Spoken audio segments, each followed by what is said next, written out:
Good morning, everyone. Welcome to our week of prayer with the theme Winning with Jesus. My part this morning is to announce the sequence of our program. Our program is started in meditation by Glee Laura. Welcome presider by yours truly. Next is the opening song by our song leaders and scripture reading by Remuel Halik. And opening prayer to be offered by Ishin Diramas. Next will be the special song to be rendered by Jaani Ibot, Christy Nunez, and Elizabeth Rosales.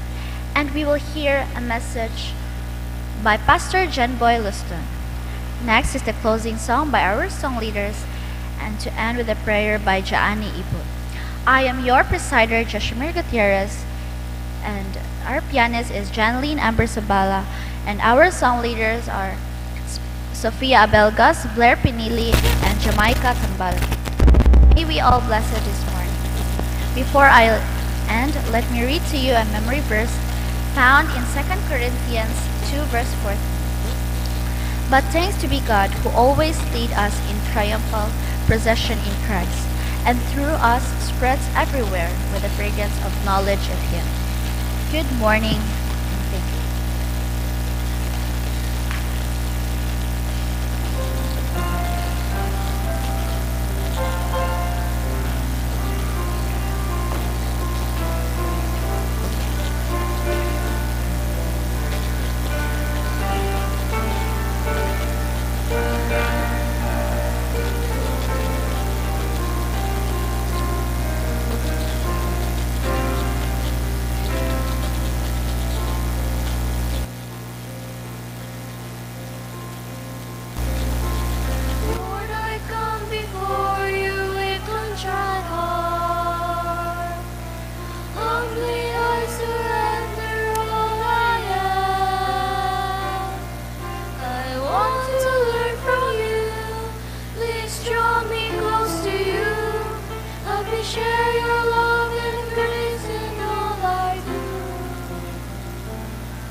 morning, everyone.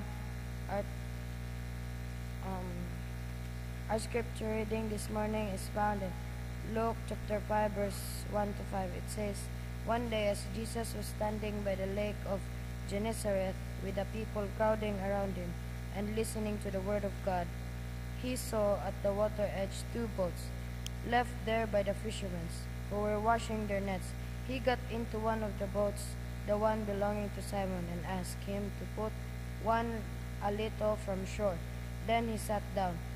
When he had finished speaking, he said to Simon, 'Put out into deep water and let down the nets from a catch.' Simon answered, 'Master, we've worked hard all night and haven't caught anything, but because you say so, I will let down the nets.'"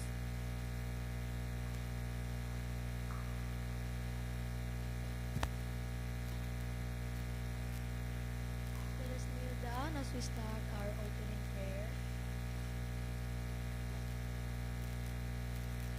Our most gracious, kind Heavenly Father, Lord, as we start our week of prayer, please be with us throughout the day until the end of our devotional. Please enlighten us with your word. Give us wisdom to know what to do. We ask for your guidance in our lives. Fill us with your peace and help us show your love to others. May you guide your holy angels to be with us. In Christ's name we pray, amen.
The fall of man, God had a perfect plan. To fellowship with us was His design. But Adam disobeyed, to sin became a slave. Now a perfect sacrifice would be required. Nothing must be made, the sin debt must be paid, so God and man can reconcile me.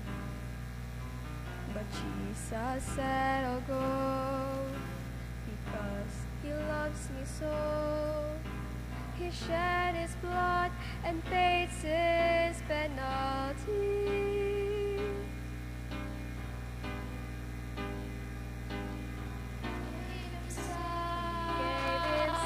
To pay a debt I could not pay. When I was lost, He gave Himself to be my way. though I deserved to be on the cross that day, in love He took my place.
Ang mensahe nga atong pagatun-an karon is entitled A Nevertheless Mentality. A Nevertheless Mentality. Kitang tanan mo atubang yun ining mga sitwasyon usahay sa kinabuhi nga murag imposible, murag dili ta makasugakod. Siguro kana nga handom nimo murag dili nimo maabot. Na mga challenges usahay nga murag lisod kaayo i-overcome, lisod kaayo pasanon. Unya sa atong natural nga mga pagtan-aw sa bilang tawhanon, sayon kayong makabati kita og kaluya, sayon kayong makabati kita nga ma-discourage kita, nga hanton usahay murag muundang kita kay masubo kita niini nga mga panghuna-huna. But you know what, let me tell you something. God is looking for nevertheless people. Those who, despite the odds, choose to believe and act on His promises. Ang Ginoo karon nagapangita ining gitawag nato nga nevertheless mentality. Kaning mga tawo nga naay nevertheless mentality. Kining mga tawo nga bahalag nagtikalisod, bahalag naglibog, bahalag murag wala nay agianan, apan nagpadayon, dili mo undang, musugakod, mulahutay ug magpadayon sa pagsalig sa Ginoo. Abi ninyo mga higala, kay kun dali magpaapikto magudta sa mga atong giatubang, dali tang maluya, maapiktuhan tas mga giatubang nato nga mga kalisdanan. Munang insakto ginailang giingon, quitters never win. Muundang dayon ka, maluya ka, di ka mangin madinaugon.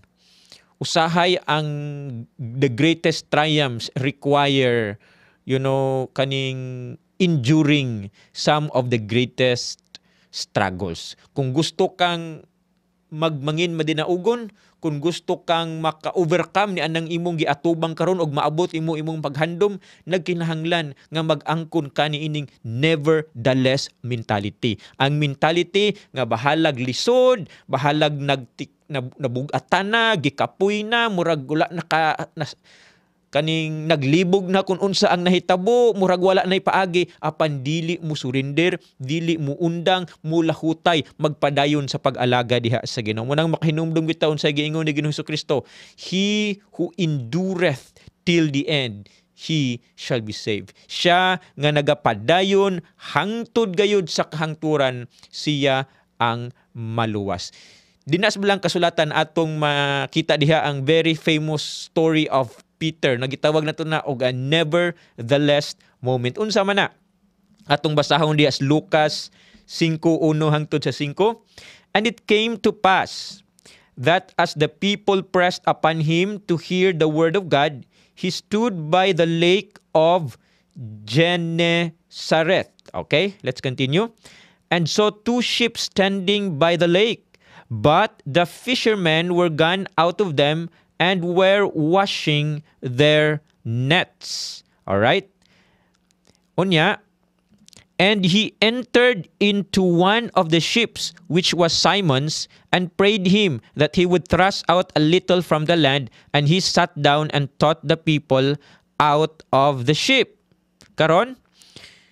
Now when he had left speaking, he said unto Simon, launch out into the deep, and let down your nets for a draught. And Simon answering said unto him, Master, we have toiled all the night, and have taken nothing. Nevertheless, at thy word, I will let down the net. Sa pagka nindot dinhi ang gihimo ni Pedro, mga higala. Peter was an experienced fisherman. Kanang gikan pa sa iyang pagkahimugso, gikan pa sa iyang gamay pa iyang pangidaron, mitubo og naguwang si Pedro sa pagpangisda. He knows every corner of the sea, and he knows every tricks, og skill sa pagpangisda. Unya niini nga gabi nasayod si Pedro nga wala gyud sila nakuha ilag yung gihimo ang ilang mahimo. All night they toiled pero wala gyud sila nakuha. Karon, Jesus instead told Peter to go back and cast his net again. Ginong Hesus mianhi, papuli na sila, pahuway na sila, kay wag gyud sila agi tibok gabi naagian sila ni Ginong Hesus. And they knew what Jesus kanang skill was. He was a carpenter. Panday si Ginong Hesus sila mangisda. Karon giingnan sila ni Ginong Hesus, ibalik mo diha sa lawo diha dapit, ibutang diha inyuhang net.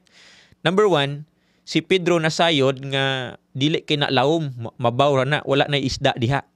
Ikaduha, nasayod si Pedro nga gikan sa una wala gina diha isdang dapita, dili lang number 1 tungod nga dili na lawom, ikaduha duol ra kaayo na wala gina isda dihang dapita. So wala gitoy isda unya si Pedro, he is an experienced fisherman. Unya si Jesus Christ, though he is good in Bible teaching, pero si Jesus Christ panday. You know what? Alang kang Pedro, it was illogical. Because number 1, fish don't bite in the daytime, and Peter had already tried. Katulo pa gayud nga rason, adlaw na. Ang isda nga ilang gipangita dili na available.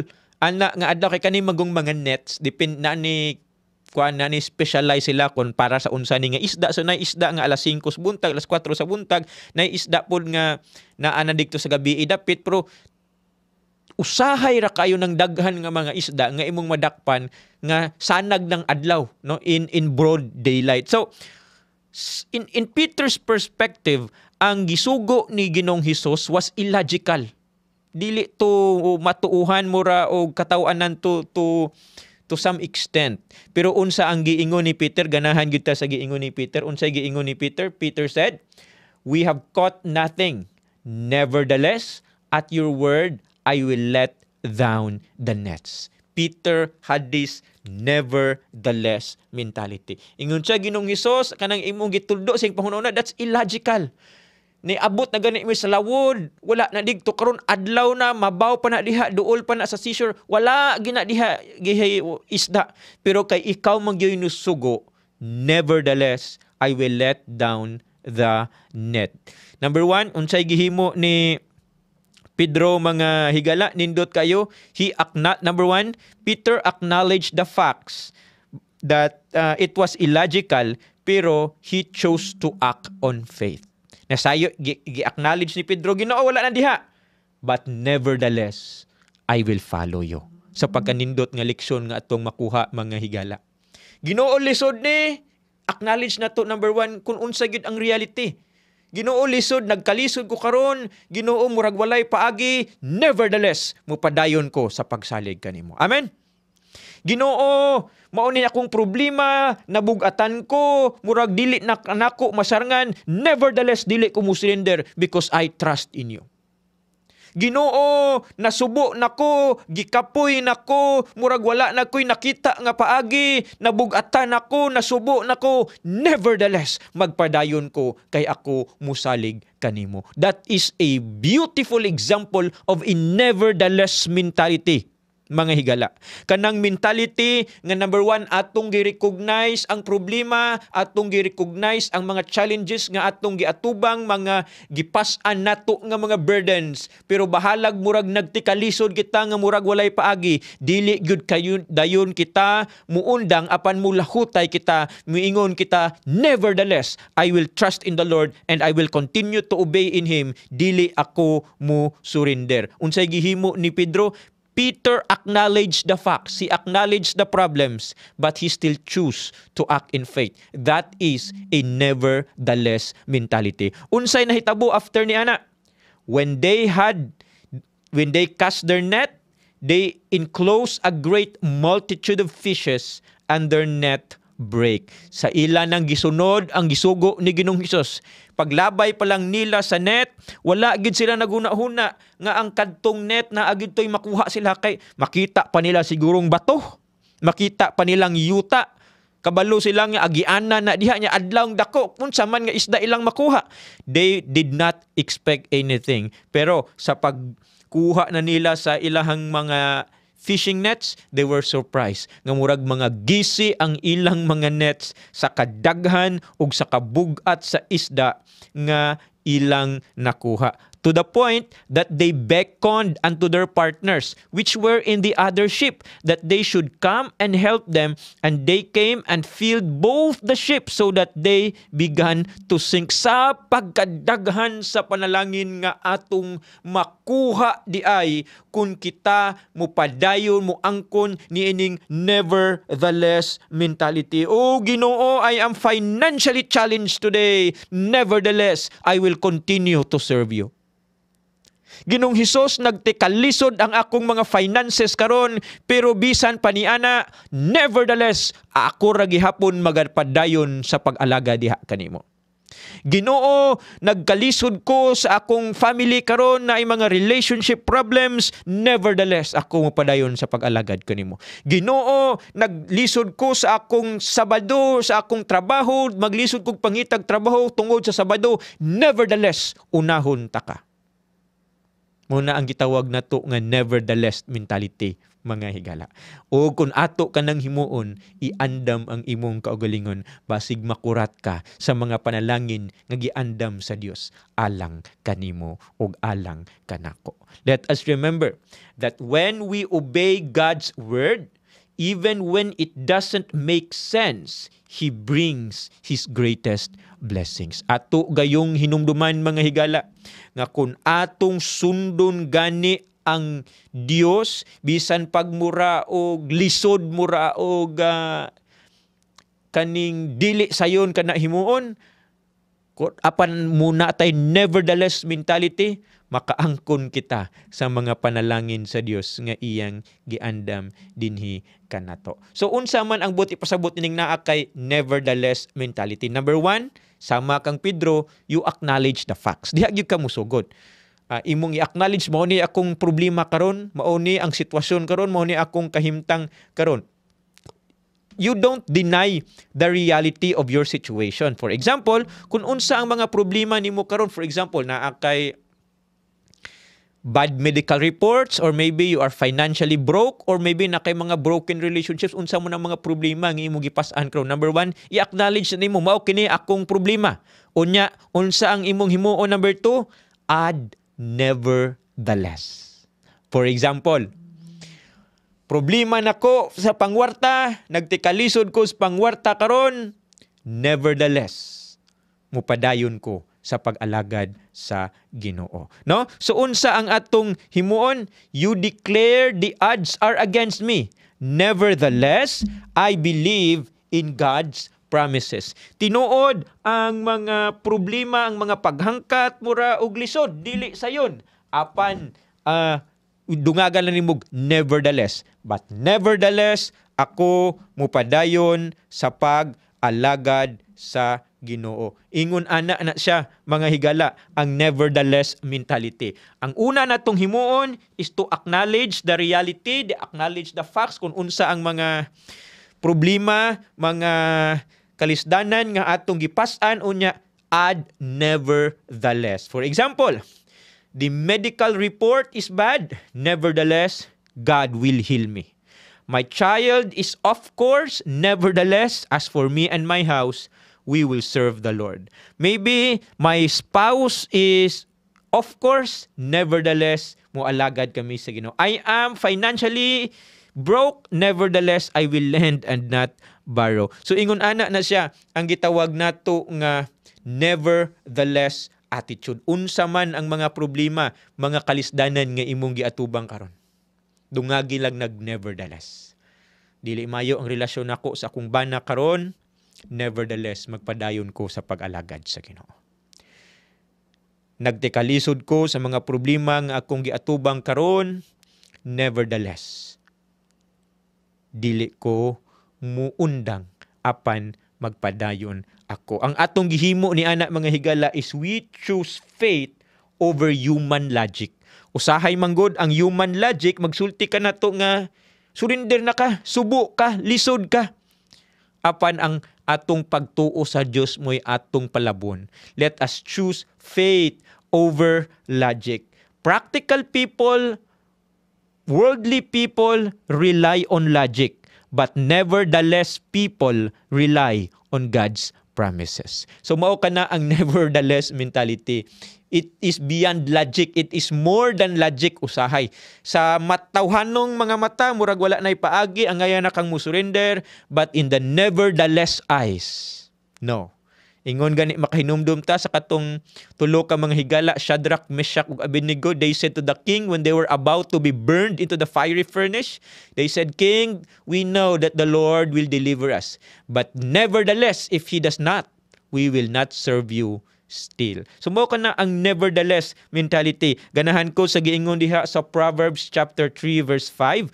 Trust in the Lord with all your heart and lean not on your own understanding. Dili nato saligan ang atong kaugalingon nga mga pagsabot.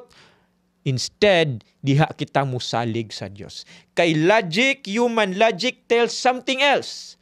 Pero nevertheless mentality chooses faith over logic, trust the Lord and not on human understanding. Usahay sa pagtan-aw natong mga tao wala nay paagi, ngun ani ang aya natang muundang, ang aya natang maluya apan kun sa panan-aw ra na sa tao. Pero unsay giingon ni sa Proverbs, lean not on your own understanding, instead trust the Lord, mga higala. So, let me give you several more examples balang kasulatan nga na ay nevertheless mentality. Og number 1 diha, usa sa akong mga favorites, David versus Goliath. Nasayod kita sa istorya ni David og ni Goliath. Tanan nga mga away sa Israel, mga bagtikan nga mga away, valiant warriors of Israel, mga maguwang ni David nangahadlok ang Goliath. Because Goliath was a giant. He was a champion. No? He was a gladiator among gladiators. Halos tanan nangahadlok. Karon si David lagi musukol. Wa gyud nahadlok si David.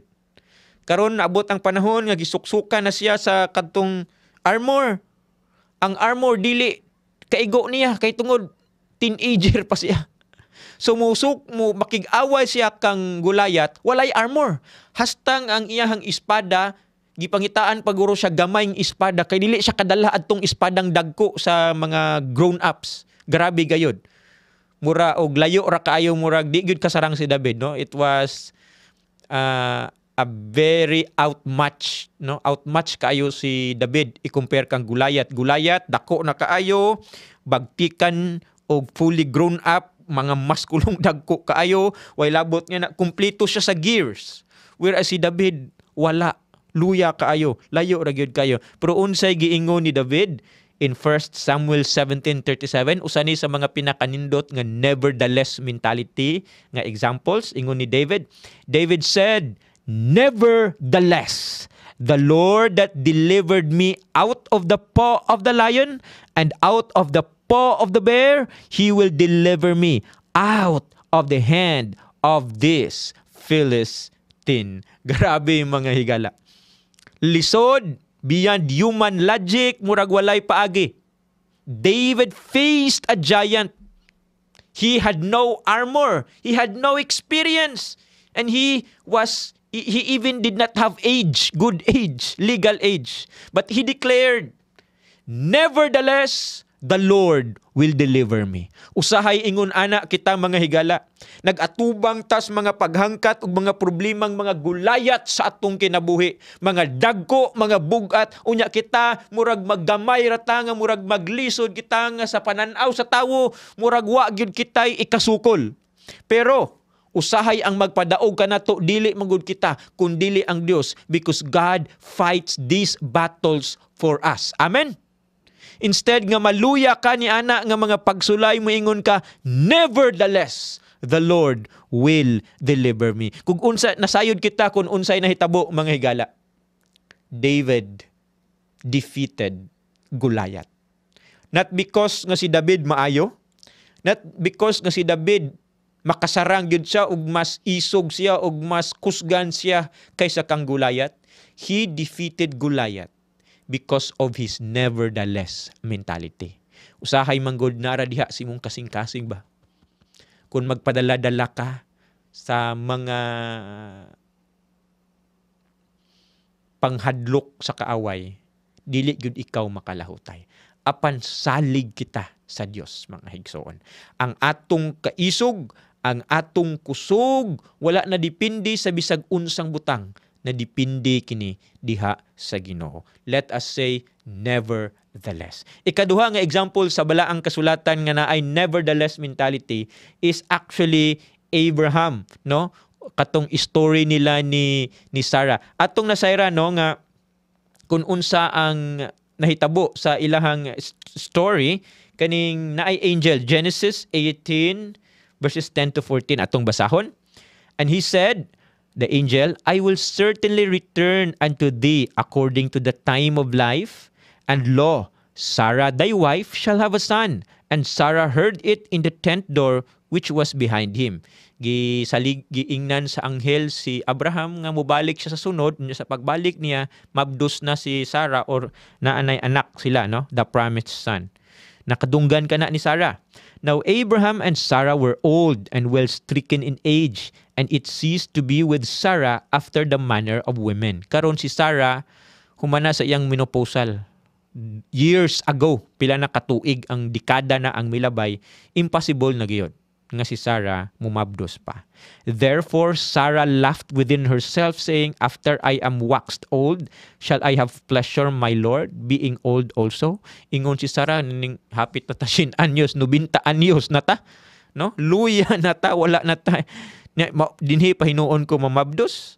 But the Lord said unto Abraham, wherefore did Sarah laugh, saying, shall I of surely bear a child which am old? Nadunggan di ay siya sa anghel. Ug ang anghel miingon, or the Lord said unto Abraham, nganong nikatawa man si Sarah. Ingon dayon ang anghel, is anything too hard for the Lord? At the time appointed, I will return unto thee, according to the time of life, and Sarah shall have a son. Unsay gihimo, mga igsoon?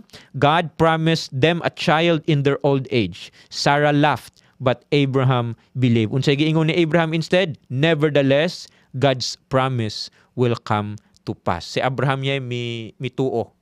Apan si Sarah katawa. And we know unsay nahitabo.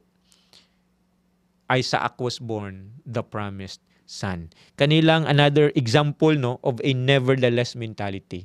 Nga kana bang murag wala na ipaagi, murag mapirdi na kita, murag lisod na gayud, murag imposible. Wala mo gayud imposible sa Dios. So nevertheless good, angkon kita ning nevertheless mentality, mga igsoon. Lisod, murag walay paagi, murag walay makaluya siya, nevertheless mopadayon kita, musalig kita diha sa Ginoo. Another example sa Bible nining nevertheless mentality were the Israelites in the promised land. Naka na sa Numbers 13, 27 and 29 atong basahon.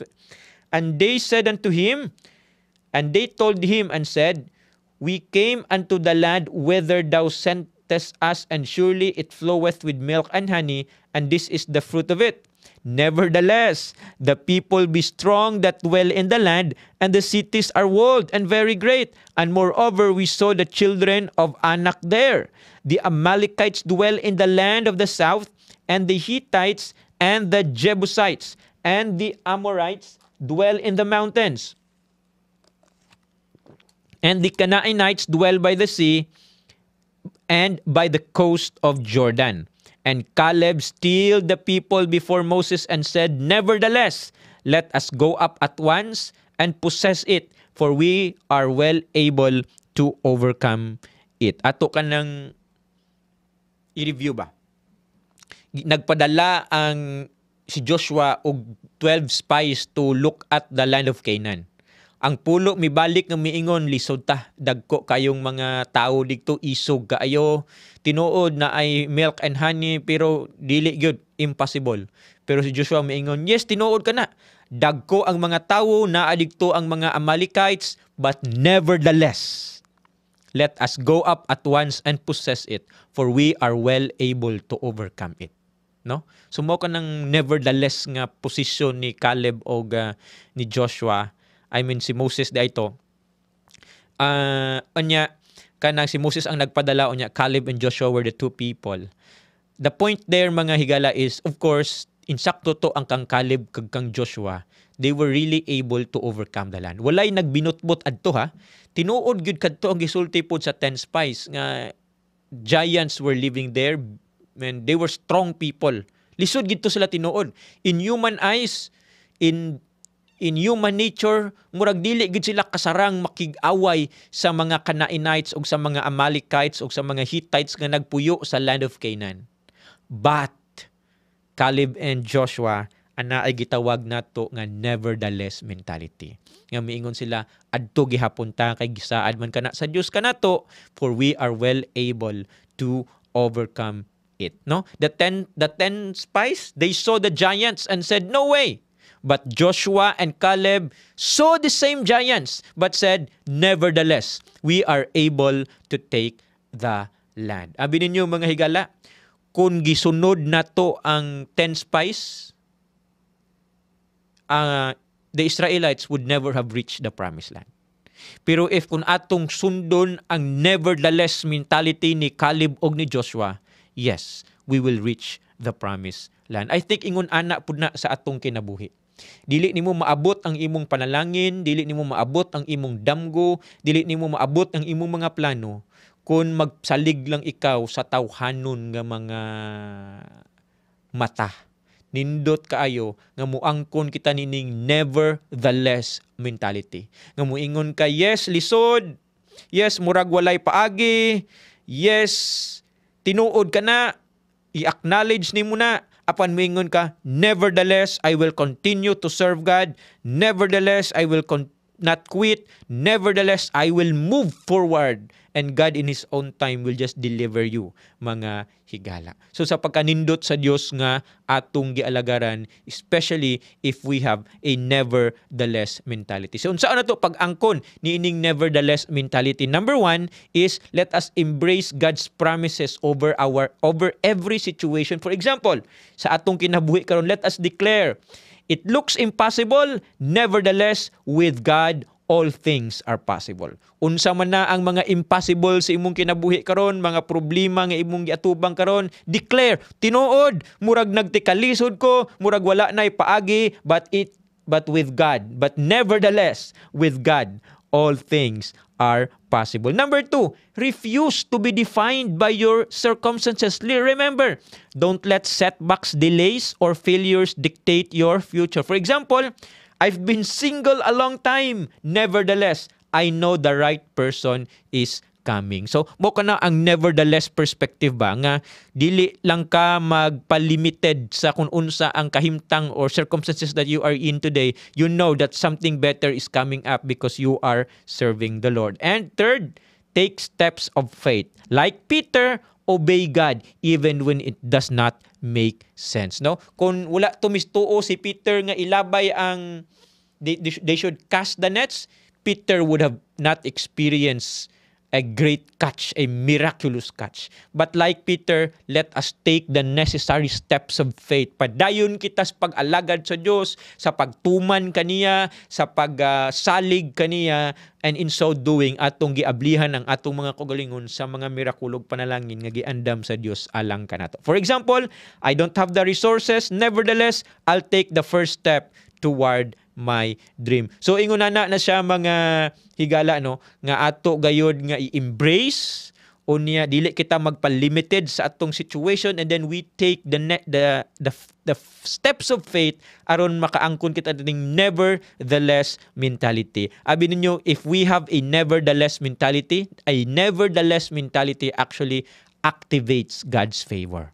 Kung naa kay nevertheless mentality, it will activate God's favor over your life. When you trust God despite the odds, He moves on your behalf. For example, Peter's nets were filled to overflowing. God's favor was activated because Peter embraced a nevertheless mentality. Kung wala kay nevertheless mentality, dili nimo ma-experiencehan ang pabor sa Ginoo.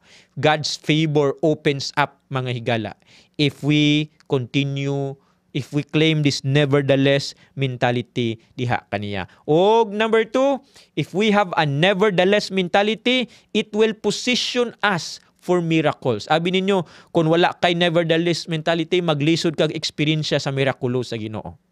God often works in ways that defy human logic. You remember the three friends, Shadrach, Meshach, and Abednego? They experienced a miracle of miracles. Even Daniel in the lion's den, and the three friends from the fiery furnace. Nganong na-experiencean nilang mga mirakulo? Because they had a nevertheless mentality. Kung gusto kang makasulay maka-experience God's miracles, have a nevertheless attitude.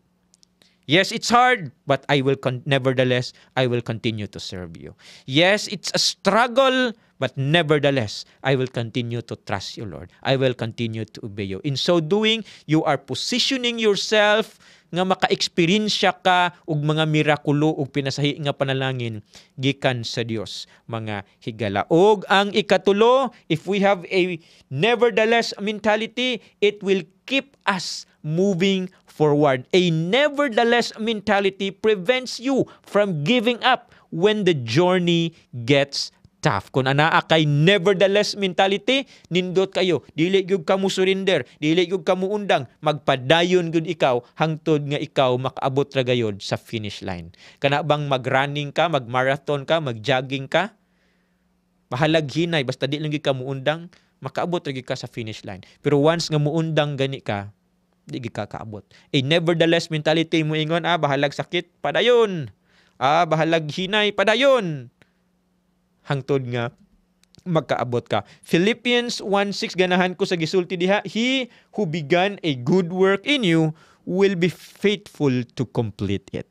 He will carry it on to completion, no? So sa atong pagtapos sa atong mensahe karon, please do not forget that God is looking for nevertheless people. Those who have a nevertheless mentality, those who trust Him despite the odds, no? Ang Ginoo ganahan nga muangkon kita nining nevertheless mentality, mga higala. Kabahin maguna sa kinabuhing nay problema. Kabahin na sa kinabuhi nga natay mga kalisdanan nga atubangon usahay. Pero nindot ra gayud kaayo kung mag-angkon kita nining nevertheless attitude. Nga, of course, na ay mga problema, nevertheless, I will be happy. Of course, na ay mga kalisdanan, nevertheless, I will love my wife, I will love my husband, I will love my parents, I will love my children, I will love my family. Yes, naglisod ko sa akong pag-eskwela, I nevertheless, magpadayon ko, maningkamot ko, because in God's own timetable, makaangkon ra unya ko sa iyang mga panalangin. Nagatubang kog mga financial problems karon, nevertheless, mapadayon ko sa pag-una sa Dios akong kinabuhi. And in His own time, siya ra ang nasayod sa pag-reward ka nako. Of course, nakoy gibati sa mga panlawas, nevertheless, dili gyud ko muluyas pag-alagad sa Ginoo. Nakatubang ko karon og trahedya og dagkong kalisdanan, nevertheless. That's a nevertheless mentality.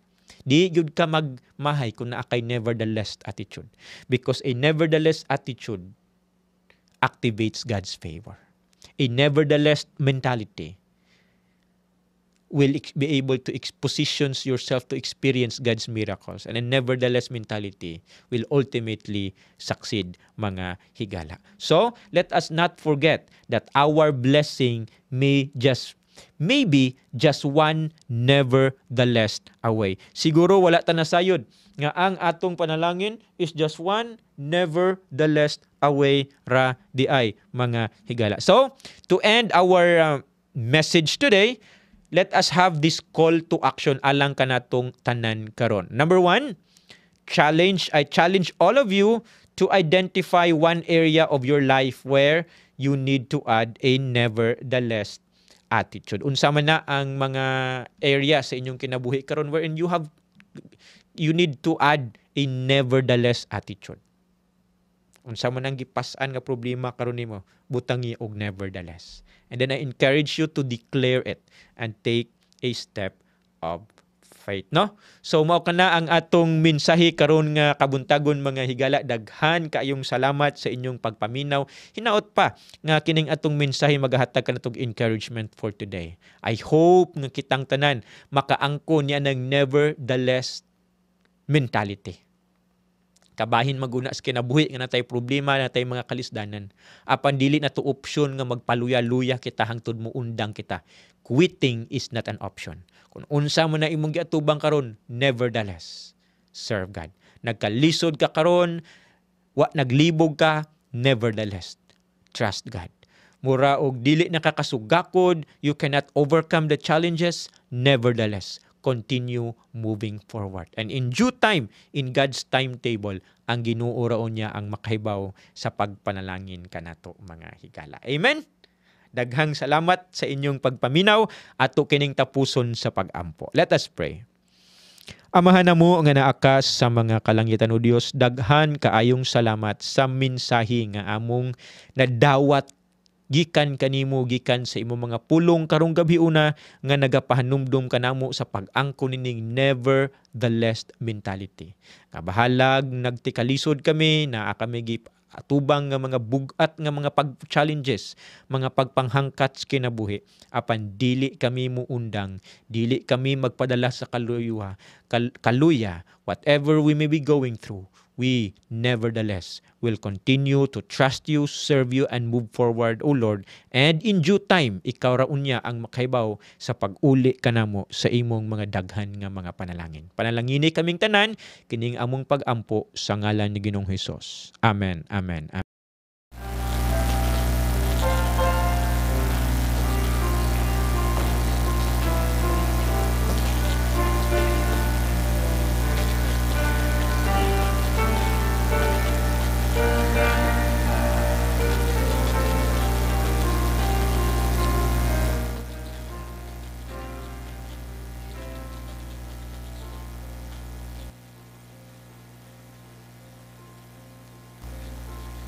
Lord, I come before you with contrite heart. Humbly I surrender all I am. I want to learn from you. Please draw me close to you. Help me share your love and grace in all I do. Before you with contrite heart, humbly I surrender all I am. I want to learn from you. Please draw me close to you. Help me share your love and grace in all I do. Oh Lord, transform me. Change my heart completely to be more like you. Oh Lord, renew me. Heal my body, broken heart today.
Let us all bow down our heads for a word of prayer. Our gracious, kind, loving Heavenly Father, O Lord, we thank you for this beautiful day. Thank you for the words of inspiration and hope that we have heard. Please help it to draw us closer to you. Guide us in all that we do, and as we depart from this place, pour us with your Holy Spirit from above that will guide us in all that we do and every decision that we make. This is all I ask in your loving name of Jesus Christ, our Lord and Savior. Amen.